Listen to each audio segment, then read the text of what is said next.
दोस्तों, जो मशरक़ वस्ता कहलाता है या जो वेस्ट एशिया कहलाता है, इसके हालात तेजी से बदल रहे हैं। तेजी से हालात बदल रहे हैं। ईरान ने साफ तौर से यह इंतबाह दे दिया है। IRGC का कहना है कि हमारी उंगलियां ट्रिगर पर हैं, हम जंग के लिए बिल्कुल तैयार हैं। अब सवाल यह पैदा होता है कि ईरान की तरफ से ऐसी बात क्यों कही जा रही है।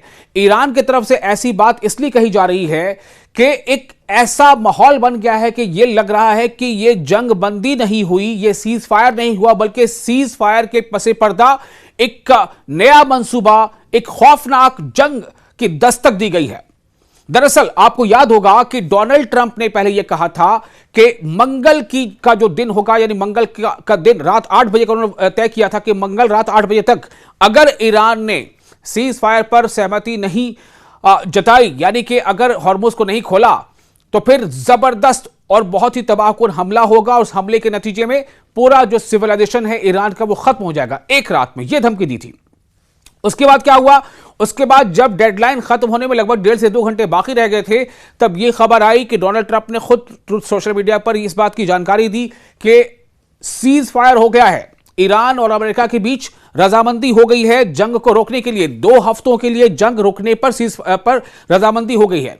लेकिन उसके कुछ ही घंटों के बाद इस्राएल ने लेबनान पर जबरदस्त हमले किए, और इतने शदीद हमले किए कि हालिया दिनों में लेबनान पर इतना शदीद हमला नहीं हुआ था। इस शदीद हमले में 300 से ज्यादा लोगों की मौतें हो गई हैं जो लेबनान पर हुआ है। लेकिन अब आप यह समझिए कि जब इस बारे में ईरान ने अपना एतराज जताया और यह कहा कि दरअसल ईरान ने जो 10 नुकात बातचीत को लेकर के, जो 10 नुकात 10 पॉइंट्स एजेंडा जो ईरान ने तय किया था, जिस एजेंडे को अमेरिका ने यानी डोनाल्ड ट्रंप ने इस बात के लिए यानी वर्केबल है, डोनाल्ड ट्रंप ने कहा था कि these are the workable points, इस पर काम किया जा सकता है, बातचीत की जा सकती है, और उस पर रजामंदी जाहिर करते हुए अमेरिका और ईरान के बीच जो है रजामंदी हुई थी। उस 10 पॉइंट में इस बात का भी जिक्र था कि जो एग्रेशन है, एग्रेशन मतलब कि जारहियत, ये जो हमला हो रहा है जिसकी शुरुआत अमेरिका और इस्राएल ने की थी 28 फरवरी को, वो एग्रेशन हर फ्रंट पर रोका जाएगा।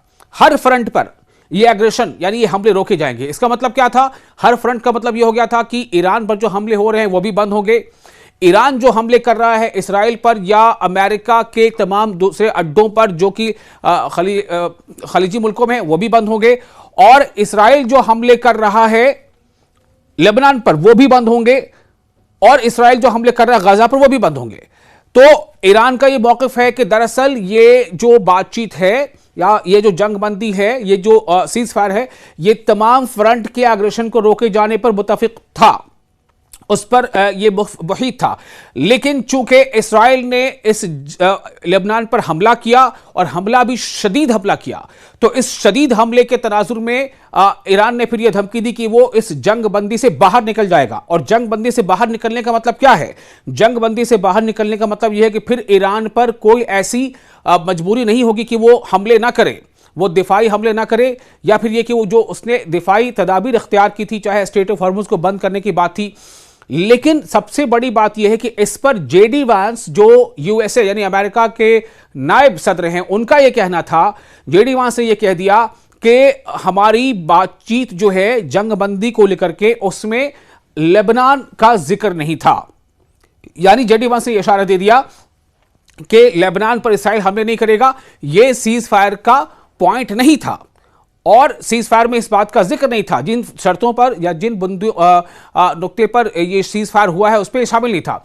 अब जाहिर सी बात है कि ईरान का ये कहना है कि लेबनान ने या लेबनान के जो लोग हैं या जो वहाँ जो फाइटर ग्रुप है उसने ईरान का मुसीबत के वक्त में साथ दिया था, तो ईरान ये चाहता था कि लेबनान पर भी हमले ना हो इस्राएल। लेकिन इस्राएल लेबनान पर लगातार हमले कर रहा है और जोरदार हमले कर रहा है, और इसीलिए ईरान ने यह कहा है कि हम अब इस जंगबंदी से खुद को आजाद कर लेंगे अगर इस्राएल ने लेबनान पर हमले नहीं रोके, और फिर हम उसे करारा जवाब देंगे, यानी हम जवाबी हमले भी करेंगे।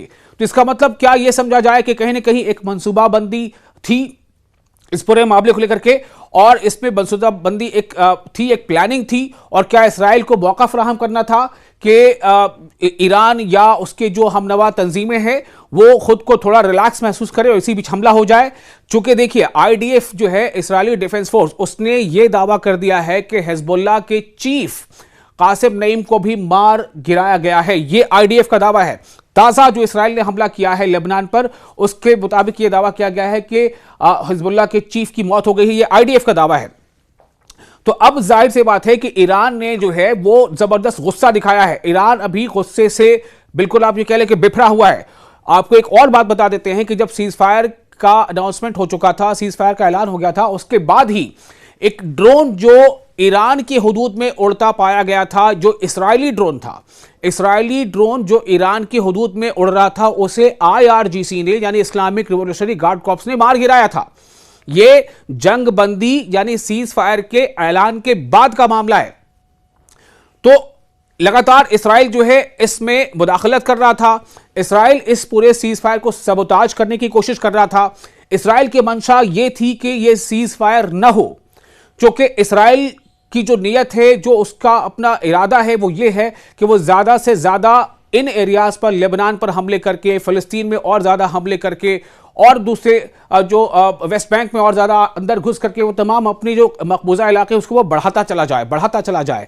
लेकिन ईरान का यह कहना था कि हम जंग बंदी के लिए तभी उसके लिए हम राजी होंगे जब हर पॉइंट पर हमले रोके जाएंगे। वो हमला लेबनान पर भी रुकना चाहिए, वो हमला गजा में भी रुकना चाहिए। लेकिन अब सबसे बड़ा सवाल यहां पर यह है कि इस जंग बंदी का अब आगे क्या होगा, मुस्तकबिल क्या होगा। चूंकि देखिए एक बहुत अहम बात आपको बताने जा रहे हैं। पाकिस्तान में जो ईरान के सफीर हैं, पाकिस्तान में ईरान के सफीर, उन्होंने अपने ट्विटर हैंडल से जो इस बातचीत को यानी जंग बंदी को लेकर के जो इसकी जो बातचीत की डायलॉग की जो डिटेल्स थी वो अपने ट्विटर हैंडल से हटा ली हैं। ये भी खबर सामने आ रही है।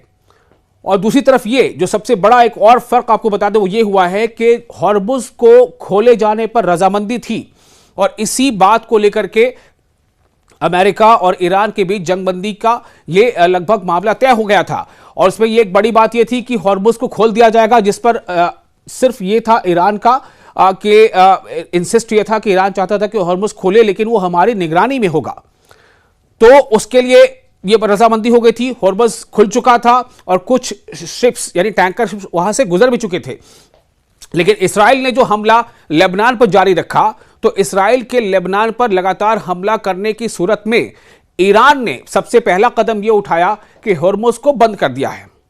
जो मैरीटाइम जो रेगुलेटरी वहां पर जो तंजीम है, जो उसके शिप्स के मूवमेंट को का रिकॉर्ड रखती है, उसका यह कहना है कि सिर्फ इस जंगबंदी के ऐलान के बाद से 2 जहाज ही गुजर पाए थे। उसके बाद तमाम जहाज अब रोक दिए गए हैं। वो जहाज स्ट्रेट ऑफ हॉर्मुज से नहीं गुजर रहे हैं, क्योंकि ईरान ने उस पर पाबंदी लगा दी है। तो जिस हॉर्मुज को खुलवाने के नाम पर डोनाल्ड ट्रंप अपनी पीठ थपथपा रहे थे कि जंगबंदी हो गई, स्ट्रेट ऑफ हॉर्मुज खुल गया, वो हॉर्मुज फिर से एक बार बंद हो चुका है, उस पर ताला लग गया है। बल्कि एक जहाज जो हॉर्मुज के बिल्कुल करीब पहुंच चुका था, स्ट्रेट के करीब, जो उसको पार करना था, लेकिन उसे भी वापस होना पड़ा। और अब खबर यह आ रही है कि आईआरजीसी ये कह रहा है कि हमने ट्रिगर पर उंगलियां दबा रखी है, यानी ट्रिगर दबाने के लिए हम बिल्कुल तैयार हैं, हमारी उंगलियां ट्रिगर पर हैं। और अगर इसराइल इस जंगबंदी पर पूरी तरह से अमल नहीं करता है और अगर इसराइल लगातार हमले लेबनान पर करता रहता है, तो फिर हम भी आजाद होंगे और हम डिफेंस में हमले करेंगे। बल्कि इसराइल पर जवाबी हमला करने का ऐलान भी ईरान कर चुका है। अब देखना यह होगा कि जो दुनिया की बाकी जो मीडिएशन के लिए जो चीजें आगे बढ़ रही थी उनका क्या होता है। क्योंकि पाकिस्तान ने भी इस बात को माना है, जो अमेरिका में पाकिस्तान के सफीर हैं, ध्यान से सुनिएगा, अमेरिका में जो पाकिस्तान के सफीर हैं उनका यह कहना है कि बातचीत की जो शर्तें थी, जिन शर्तों पर 2 हफ्ते का ये सीजफायर जो है वो उसका ऐलान हुआ था, उन शर्तों में लेबनान का जिक्र शामिल था, लेबनान का जिक्र था। यानी उसमें यह भी तय था कि लेबनान पर भी हमले इसराइल नहीं करेगा, लेबनान पर भी हमले रुकेंगे और ईरान भी जो है ना तो इसराइल पर हमले करेगा, ना ईरान मशरक़ वस्ता में या ईरान जो है खलीजी ममालिक में जितने भी ममालिक हैं उन पर हमला कहीं भी हमला नहीं करेगा, चाहे वो अमेरिकी अड्डे ही क्यों ना हो। तो ये पाकिस्तान ने साफ कर दिया है कि चूंकि पाकिस्तान इसमें मीडिएशन कर रहा है, इसमें जैसा उसका दावा है कि उसमें तुर्की की भी कोशिश है, उसमें इजिप्ट की भी कोशिश है, उसमें सऊदी अरब की भी कोशिश है, और डोनाल्ड ट्रंप ने तो खुद इस बात को कहा है, माना है कि दरअसल ईरान जो सीज फायर के लिए तैयार हुआ था तो उसमें चीन की भी पहल जो है वो कारगर रही है, उसकी कोशिशें रही हैं। तो इसका मतलब है कि चीन भी ये चाहता था कि ये सीज फायर हो जाए, और ट्रंप भी चाहते थे। तो अगर सब लोग चाहते थे तो फिर कौन ऐसा है जो नहीं चाहता था? क्या सिर्फ नेतन्याहू के नहीं चाहने पर अमेरिका झुक जाएगा? क्या अगर अमेरिका खुद को अगर यहां पर यह महसूस कर रहा है कि सीज फायर उसने किया था, डोनाल्ड ट्रंप ने उसकी तैयारी की थी और उन्हें ऐलान किया था, खुद डोनाल्ड ट्रंप ने ऐलान किया था, तो क्या डोनाल्ड ट्रंप सिर्फ इस बात से झुक जाएंगे कि नेतन्याहू नहीं चाहते? क्योंकि अब खबरें ऐसी भी आ रही है कि नेतन्याहू नहीं चाहते थे कि सीज फायर हो, लेकिन डोनाल्ड ट्रंप ने सीज फायर का ऐलान कर दिया। तो अब सबसे बड़ा सवाल यह है कि अब यहां से आगे क्या होगा? एक खबर तो यह भी आ रही है कि चूंकि 10 तारीख को इस्लामाबाद में डायलॉग होना था, 10 तारीख को इस जंगबंदी के ताल्लुक से कि आगे क्या क्या चीजें तय होंगी और किन किन तरह से ये जंगबंदी हो और आगे ये जंगबंदी आगे कंटिन्यू रहे, हॉर्मुज़ पर किस तरह से बात बनेगी या नहीं बनेगी, यूरेनियम के सैचुरेशन को लेकर के क्या कुछ तय होना था।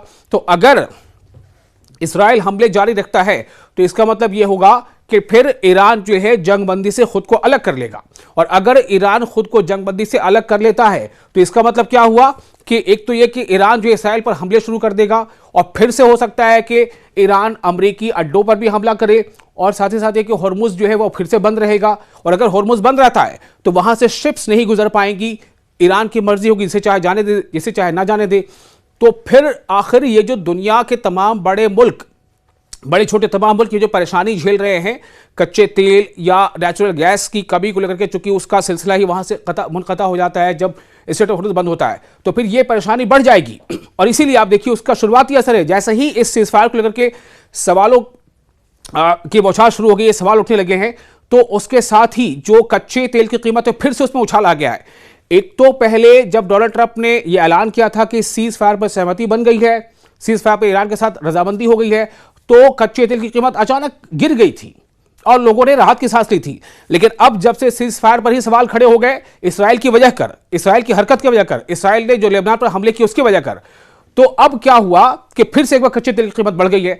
तो कीमत बढ़ने का मतलब है कि इसका असर अमेरिका के लोगों को भी उठाना पड़ेगा, उनकी जेबों पर भी इसका असर पड़ेगा, और साथ ही साथ जितने भी मुल्क या तो अमेरिका से तेल लेते हैं या फिर इधर खाड़ी के देशों से तेल लेते हैं जो स्ट्रेट ऑफ हॉर्मुज़ से होकर गुजरता है, तो उनकी भी परेशानी बढ़ेगी।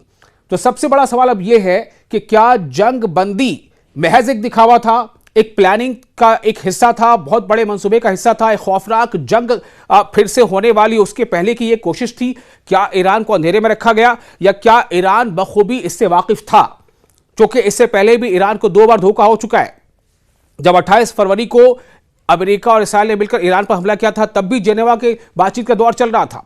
उससे पहले साल 2025 में जब हमला हुआ था, तब भी बातचीत का दौर चल रहा था, और इसी बीच में एन बातचीत के बीच में ही अमेरिका ने हमला कर दिया था, इसराइल और अमेरिका ने, और इस बार भी बातचीत के एन वक्त में जो हमला कर दिया था। तो अब सबसे बड़ा सवाल यह है कि क्या होगा इस जंग का और इस जंगबंदी का? क्या एक नए खौफनाक जंग की दस्तक सुनाई दे रही है? क्या एक नए खौफनाक जंग की शुरुआत हो चुकी है? क्या डोनाल्ड ट्रंप भी इस मंसूबे का एक हिस्सा थे? क्या एक बार फिर दुनिया डोनाल्ड ट्रंप पर इस बात के लिए उन्हें कोसेगी कि डोनाल्ड ट्रंप कहते क्या है और करते क्या है, उनकी कथनी और करने में फर्क है? दुनिया का सबसे बड़ा डेमोक्रेटिक मुल्क, खुद को कहने वाला यानी सुपर पावर कहने वाला उस मुल्क का जो सदर है, जो राष्ट्रपति है, उसको अपनी जबान की वैल्यू नहीं पता कि वो क्या कहता है, वो क्या करता है। तो ये कई सवाल है जो खड़े हो जाएंगे, और साथ ही साथ ये कि अब नए सिरे से जो हॉर्मुज़ का एक बहरान खड़ा होगा उसका हल क्या निकलेगा।